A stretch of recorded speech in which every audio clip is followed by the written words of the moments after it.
मानस के अंदर ये उस समय का प्रसंग है। विश्वामित्र जी भगवान राम और लक्ष्मण को मांग कर ले गए हैं दशरथ जी से और कहा वन में राक्षसों ने रहना मुश्किल क्या महाराज, हमको कुछ दे तो जाकर के प्रभु राघवेंद्र सरकार ने खलमारी अवतार का इनका सबका वध किया।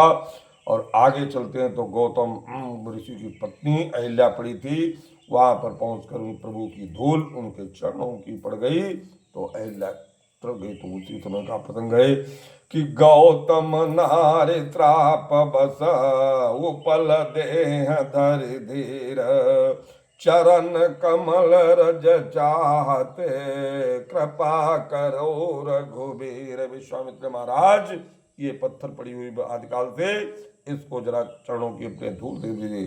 तो पर सत पद पावन शोक न सावन प्रगट भई तप पुंज सही।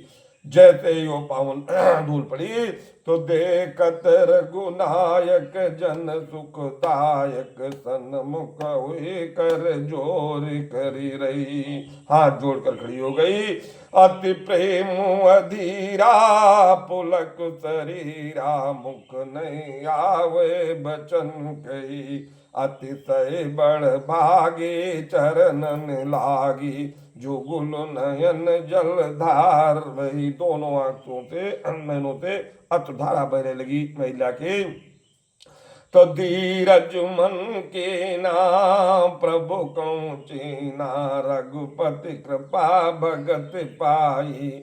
अति निर्मल बानी स्तुति ठानी ज्ञान गम जय रघुराई। मैं नारी पावन प्रभु जग पावन रावण रिपुजन सुखदाई।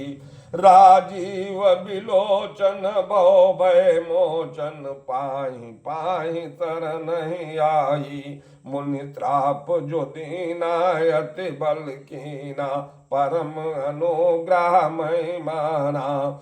मेरे स्वामी मेरे पतिदेव ने मुझको श्राप दिया, वो मेरे पर परम अनुग्रह हो गया, क्योंकि देखो बरि लोचन हरि भव मोचन यह लाभ शंकर जाना। भोले बाबा भी यही वाला सबसे बड़ा कहते हैं कि आपके दर्शन परस हो जाएं, वही आपको श्राप की वजह से महाराज आपके दर्शन हुए। तब बिनती प्रभु मोरी मैं मति बोरी नाथ न मांगो बर आना। मैं दूसरा बर भी नहीं मांग रही महाराज, पद कमल परागा रस अनुरागा मम मन मधुप करे पाना। जय पद सुर सरिता परम पुनीता प्रगट भई शिव से सुधरी। जिनके चरणों को धोकर जय पद सुर सरिता गंगा जी प्रकट हो गई, जिनको भोले बाबा ने अपने सर पर धारण किया है, सोई पद पंकज जय पूजत अज। वही पद पंकजों को पूजत अज। यदि ब्रह्मा जी भी इनको पूजते, भोले बाबा भी पूजते। मम सिर धरो कृपाल हरि। उसी चरणों की धूल मेरे सर पर आज गिरी है। यह बात सिधारी गौतम नारी बार बार हरि चरण परी। जो अति मन भावा सो बर पावा गए पति लोक आनंद भरी। अत प्रभु दीन बंधु हरे कारण रहित दयाल। तुलसीदास चटते भजो छाड़ कपट जंजाल।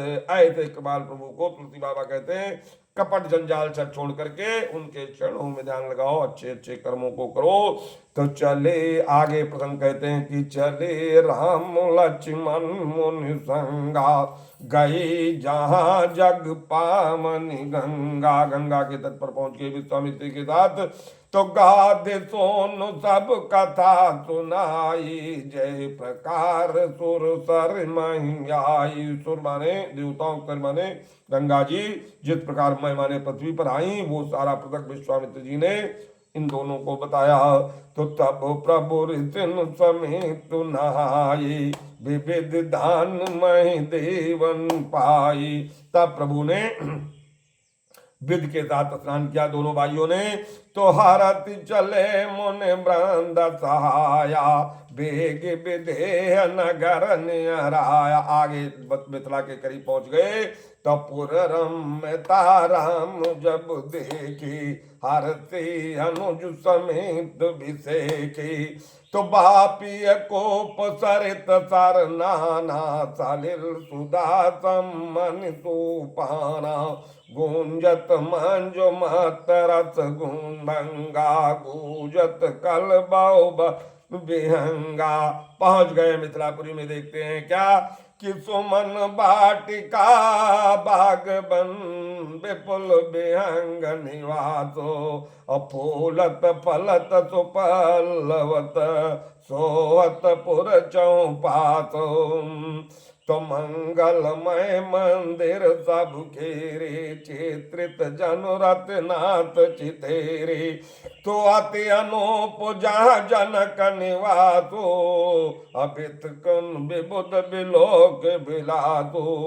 तो धवल धाम मणिपुर अटपट, सुगठित नाना भांति।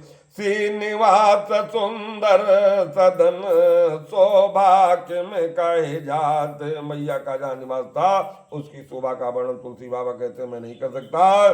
तो बनी विशाल बाज गजशाला, है गए रथ संकुल सब काला। तो पुरबायर सर सरित समीपा, उतरे जाता विपुल मही पाऊ। सब नाना देशों से अनेक अनेक राजा एकत्रित हुए। तो विश्वामित्र महामुनि आई, समाचार मिथिलापति पाई। जनक जी ने जब सुना कि विश्वामित्र आए 2 बच्चों के साथ, तो संग सचिव सोचे भोरे भट, भूसर बर गुरु ज्ञात। भूसुर कहते हैं पृथ्वी, भू माने पृथ्वी, सुर माने देवता। पृथ्वी का देवता कौन? ब्राह्मण। तो विश्वामित्र आए जान करके जैसे।